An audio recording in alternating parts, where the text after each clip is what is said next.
Welcome to the 25th Hour podcast, where successful business owners talk about the magic of creating a 25th hour every day. I'm your host, Lisa Crilly Malice.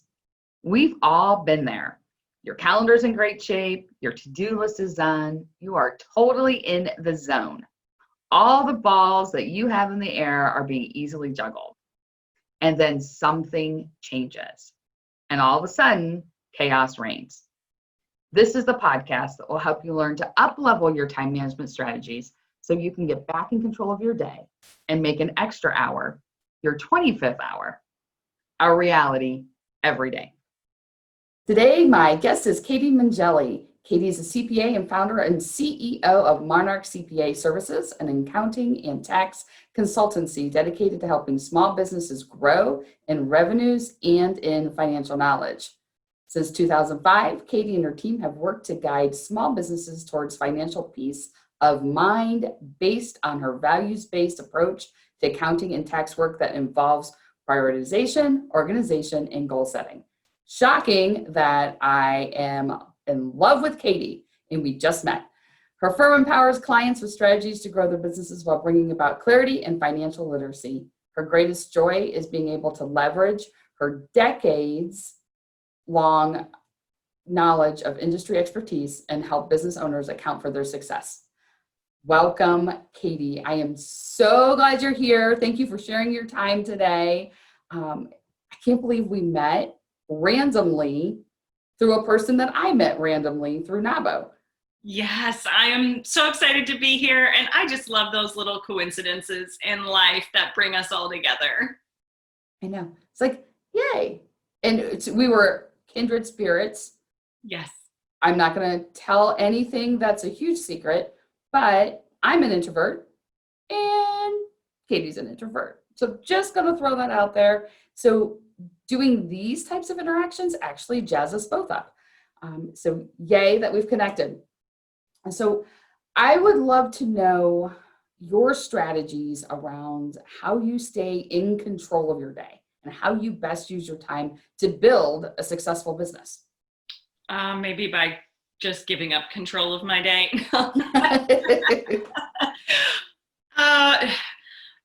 Well, it hasn't always been like that. I think I've always been a relatively organized person, but being a business owner poses all new challenges to figuring out time and priorities and demands, because they kind of come from all different directions. They're competing. Sometimes they feel equally important. And so how do you pick one thing over another? And so for me, that required getting really clear on what are my priorities? What do I do? What does my team do?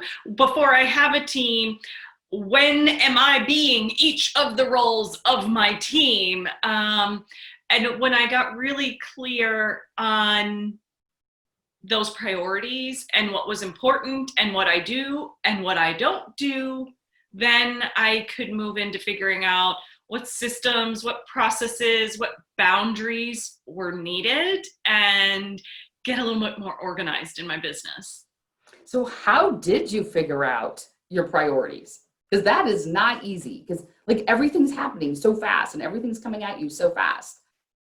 Yes, and I think that's business owners like myself always feel maybe 5 steps behind. Like, I have a 5-page to-do list. How am I supposed to take time to figure it out? How am I supposed to be working on my business, not in my business?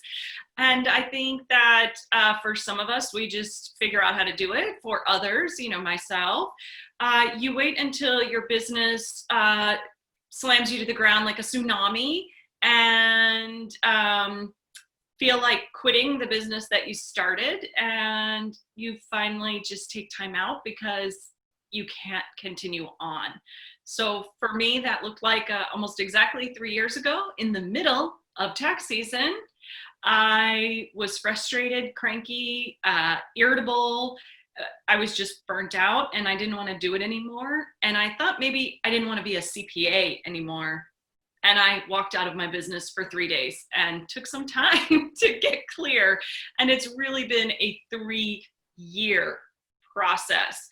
But really just started with setting a new intention of how can I do less and have more? And it was, how can I have more time? How can I have more time to rest? How can I have more joy? How can I have more of like all the things I want in my life? How can I do less and have more? And then you reevaluate everything that lands on your desk using that lens.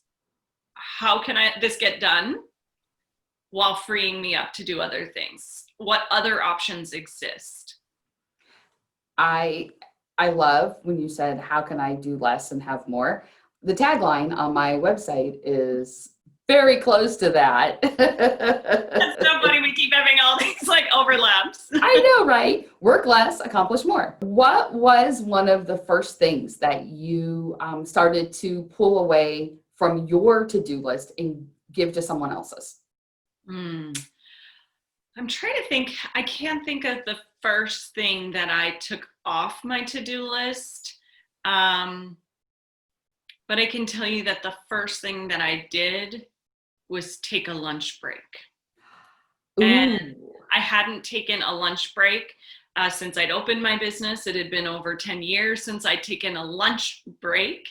And I started taking a lunch break. I may have run errands on my break, but I still took it away from work. And I felt better when I got back to my desk. And so what I realized is when I took an hour off from work in the middle of the day, I got twice as much done when I was rested. And so over the 3 years, that has looked like I used to work 7 days a week, 70 to 80 hours a week. And a year ago, we implemented a policy that everybody on my team works 4 days a week, maximum 32 hours for your salary. Because if you work more than that, I find that you get burnt out and your work just starts to decline because you can't work that much. And so that has been a huge change. What that has meant is that we've been really clear on our boundaries and expectations with clients about what is our turnaround time? How long will this take? When do you need to get information to me in order to get a product? If you email me, when will you hear back? If you call me, when will you hear back? Because it may not be as fast as you were hoping because we are very conscious of our time. But we do have systems in place. We do not forget about people. We are not overlooking things. It's a matter of putting it in the right bucket and working on it at the right time to be more efficient. I love all of that. Have you perchance ever read the book Productivity Project? I haven't. I've never even heard of it. So it's by Chris Bailey. And what he does is he did a bunch of experiments and he took them to the extremes. And so one of his experiments was that he worked for 80 hours in a week for a number of weeks. And he worked for 20 hours in a week for a number of weeks to figure out, is 80 really better than 20? Like, what does it mean? And what he found was what he produced was not all that much more in an 80-hour week than in a 20-hour week. Yes. And so you are living proof of that experiment that he ran. Because you're getting it done in 32 hours, as is your staff. I think you end up doing things you shouldn't be doing. You spend more time on things than you need to spend, perfecting them, micromanaging them. I think that when you're working 20 hours versus the 80 hours, you have to be more focused. You can't micromanage things. You can't make it all perfect all the time. You do a good job and you put your effort in, but you're not also obsessing about it and going back and looking at things 3, 4, 5 times. You're putting the focus in, you're starting fresh, so your energy is really great, and then you move on with things. What have you found was the toughest thing about having all those extra hours not at work? I didn't know what to do with myself. When you've spent a lot of years working and working and working, and then you have free time, you feel bored and just really don't know what to do with that extra time. that was an adjustment for me. And at the same time, I also gave up, this was about 2 years ago, I gave up my physical office space and took my whole team remote, because I also felt we were wasting time commuting to work every day that we didn't need to. So that freed up another 2 to 2.5 hours a day for me, on top of working less. So it was kind of a lot of time coming into my life. Right. Any feedback from your staff? Like, did they feel under the gun to get their work done because the hours were reduced? Were they happy? Did they think, oh my gosh, what's gotten into her? Like, I had mixed reviews, and it has also led to an evolution of my team, because there were some staff that just felt like this is impossible. It was just a concept that was so foreign that it really was very hard for them to adapt. It also requires, I think, excellent time management skills. You have to be far more organized if you're not going to waste, an extra 30 hours a week in your workday. And that those inefficiencies really were evident as we made these changes, where other team members just blossomed because they were able to take care of things in their own personal life, whether that is engaging with their family, friends, time for their physical or mental health and well-being. It just gave them the time to take care of themselves and be healthier. And so that also has just helped us evolve our firm values and what matters to us, and taking care of ourselves is one of our top values. I love this philosophy so much. When I think of my clients as they come to me and they're in that place where you were 3 years ago, I have so much on my plate. I have so much going on. I'm trying to figure out how to do less. And they are in that place of unbelieving. Like, is it really possible to shrink almost in half, to shrink my work week and still accomplish more?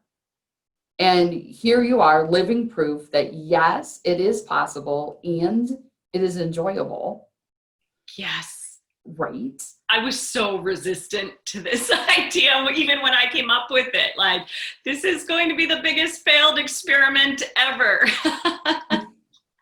And it is not. So part of what I'm hearing you say is you definitely delegated. You removed yourself from the micromanaging and the looking over people's shoulders. Did you implement, what do you use to stay organized?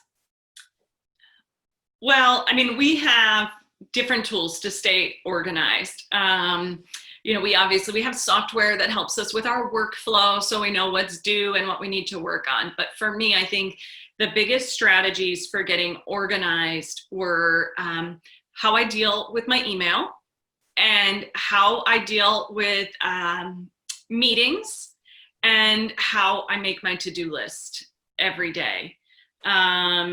Starting with the to-do list, I never put more than 3 things on it. If you put more than 3 things, I know that we all have 79 things to do. I get it. We all have them. But when you put the top 3 things, I can frequently get those done by 10 a.m. And then you're feel like victorious for the day. And then if you have the energy, you can put more on, or you just wait till tomorrow and slowly you chip that to-do list down. But 3 things is what I limit myself. That was a really hard, and no sub bullet points. Oh my gosh, I love that you said that. No little sub bullet points, 3 things, that's it. My email, I don't keep it open. I cannot keep my email open. I check my email twice a day. That is all. That also means that if I have things to email out, I do them at those 2 times, which is not first thing in the morning. It's not first thing in the morning, because it would derail my whole day, and I'd spend the whole day in emails. And then as you reply, they get replies back, and it became a monster that would take over my whole day. So I check email after I do my 3 things, and in the early afternoon between 2 and 4 p.m. so it doesn't overtake my whole day. So that's my to-do list, my email, and then meetings. During this time, I realized I actually sat down with my calendar and calculated how much time I was spending in meetings, going to meetings on site, driving to meetings. I was spending almost 60 hours a month on meetings. And again, that could be the drive to or from a meeting, the time it takes to, because if you have a meeting, it takes you 5 to 10 minutes to get ready for the meeting, 5 to 10 minutes to unwind from the meeting. You don't want to start a new project before you have a new meeting. It kind of expands and fills your life. And so we set a new set of kind of protocols. If somebody needed a meeting, started with, please email me like your top concerns. Then I would go through and address them. Half the time, that's all that was needed, was an explanation, some more details. Sometimes it was, oh, but now you've brought up these 12 new points. Okay, let's set up a quick phone call, 15 minutes, and go through them. And then half of those were gone by just taking 15 minutes to talk to someone on the phone. And then the remaining questions, it was, okay, is now the right time? Am I the right person? Do we need a meeting? Do we need a Zoom? And again, this was before Zoom became our way of life. And it got down to where my meetings just went down to about a quarter of what they were. And the meetings are the ones that actually need a meeting. They don't need an email. They don't need a quick phone call. And they can't be handled by anyone else on your staff. It's just you. Exactly. So you are, I call it, in your zone of genius. You're doing the things that only you can do when in the way in which you can do them best. Yes. And I love that you were remote before it was cool. Like, yes, it just felt like, again, when you're looking at your time and you're exhausted and you're like, well, I drive in traffic an hour to the office, which is only 25 minutes from my house, not in traffic, but with rush hour. And, I have a family, I have a daughter, and not everybody on my staff does, but for me, this idea of work-life balance is not a mysterious thing that doesn't exist. It is that we both live and work, and they are interconnected, and I can't have one without the other. And they're both an integral part of my life and who I am. And so they need to flow together, and they need to find a way to exist in harmony. And so I need to be able to do what I need to be able to do at home. I need to be able to do what I need to do for my clients and my business and my staff and my team. And so how can I do that? Sitting in the car, I'm not doing that. You're not doing that for anyone. Right.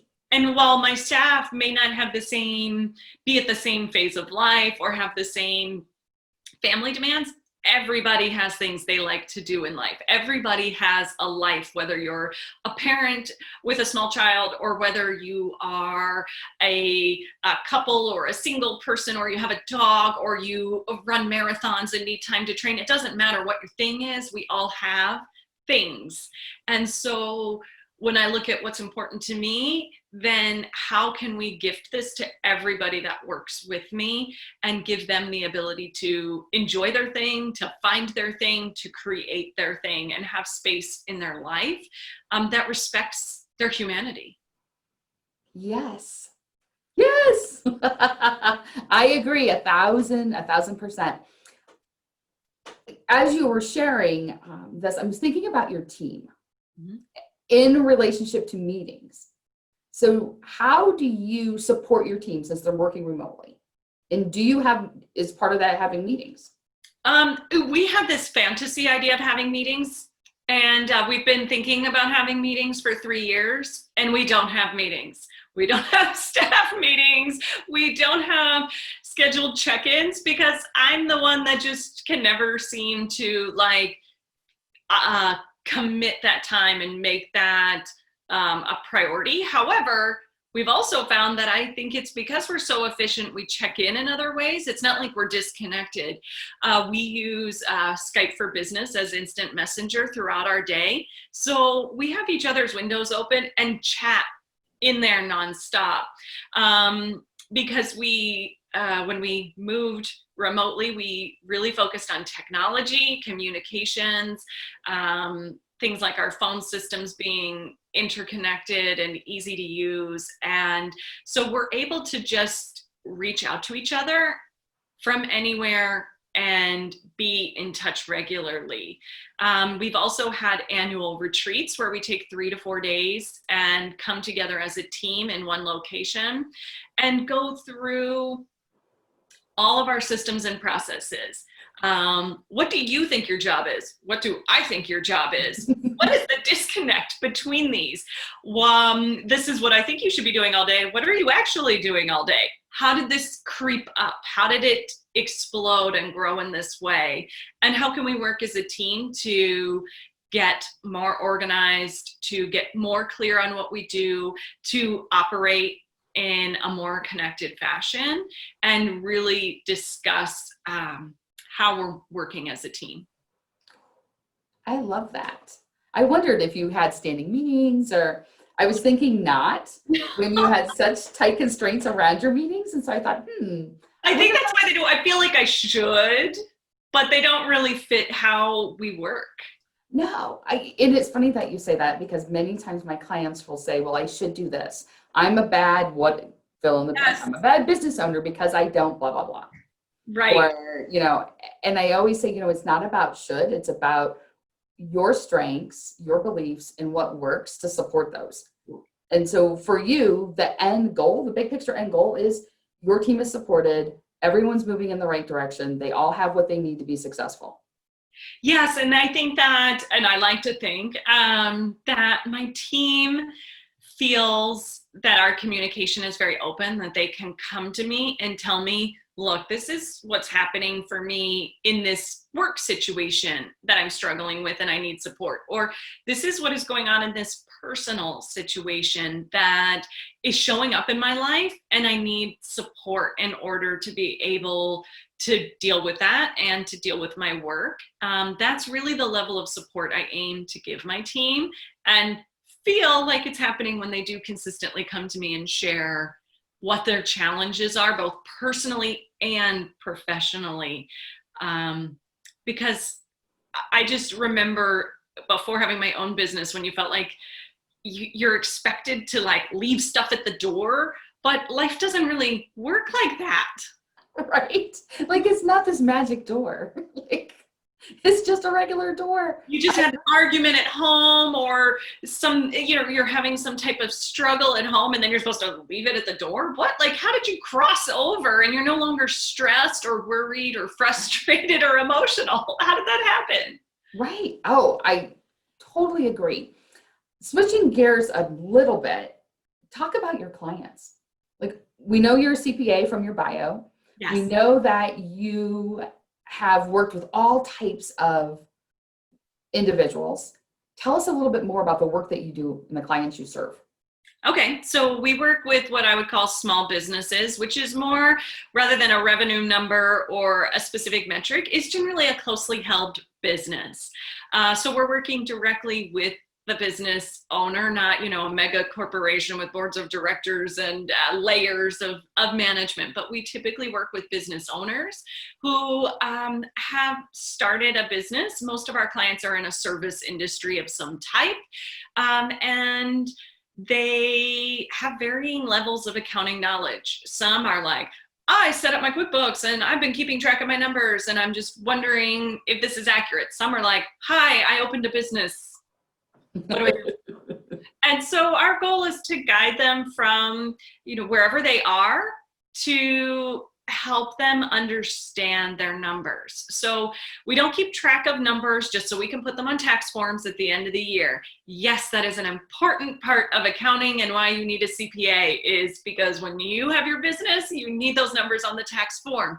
However, when we do it in that model, business owners aren't using those numbers. And what I want you to do is to understand, how much money did I make and where did I spend it?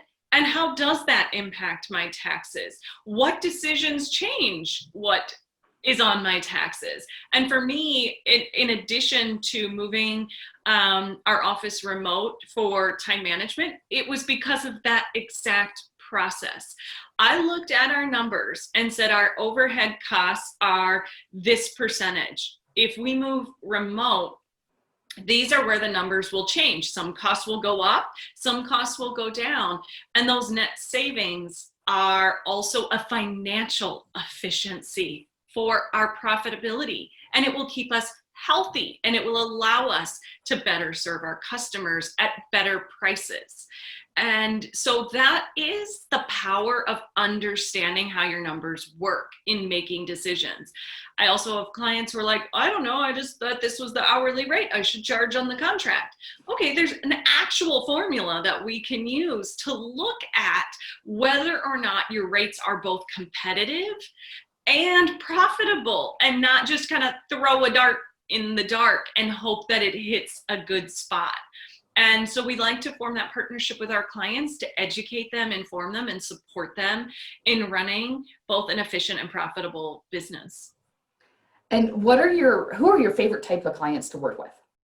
My favorite type of clients to work with are people who are just in love with their business.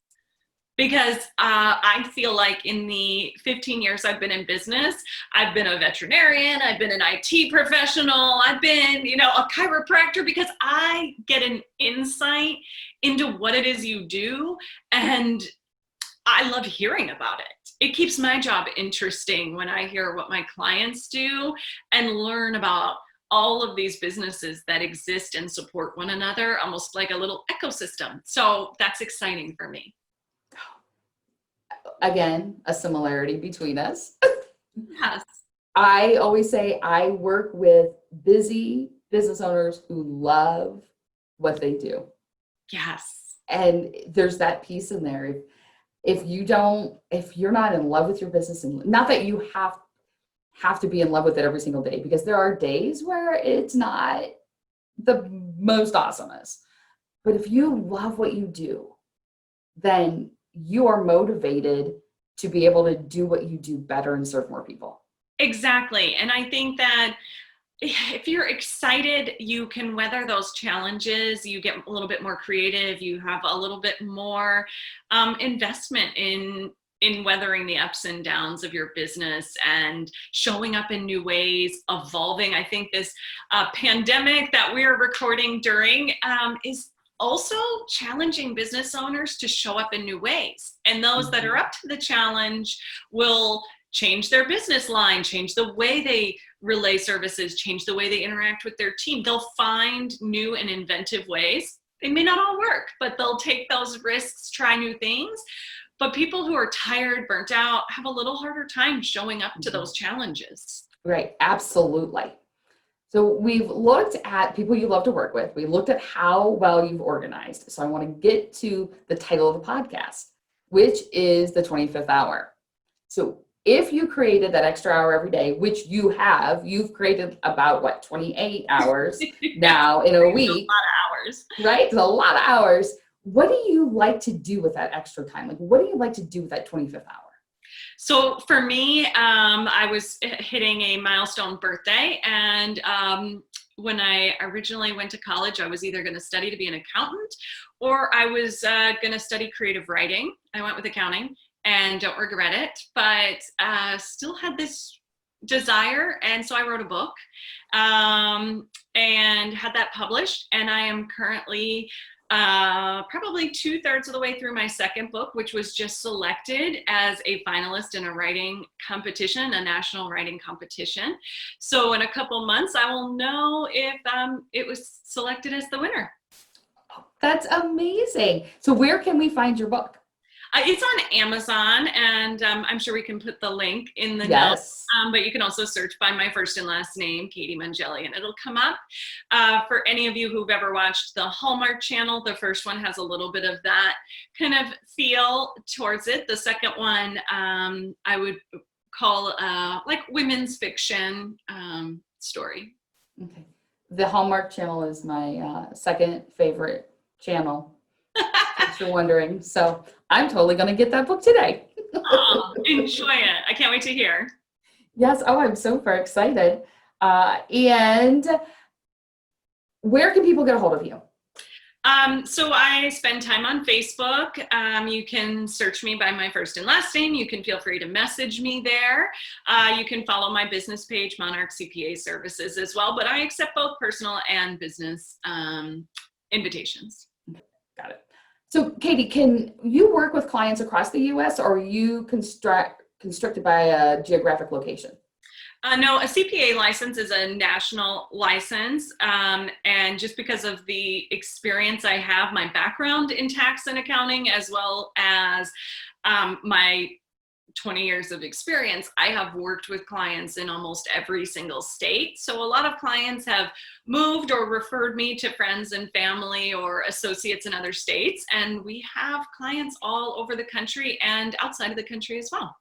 And since you've been virtual for a couple of years, it makes it very easy to service those who you can serve best all over. Exactly. So we were already equipped to handle that in different time zones, in different locations, having secure systems to get information. It's just an inherent part of the systems and processes that we've designed. Fantastic. So if you are like, ooh, I love Katie and I want someone that'll help me not just put my numbers on my tax forms, but also help me understand the numbers and figure out ways that I can take home more while not necessarily working more, get a hold of her on Facebook. We'll put the link in the show notes. And if you're looking for ways to increase your productivity, I invite you to go to impactfulstrategies.com/quiz. And welcome, Katie. Thank you so much for being here. I'm so glad we got connected. You are a wealth of knowledge. Thank you so much for the conversation today. It was a joy to be here.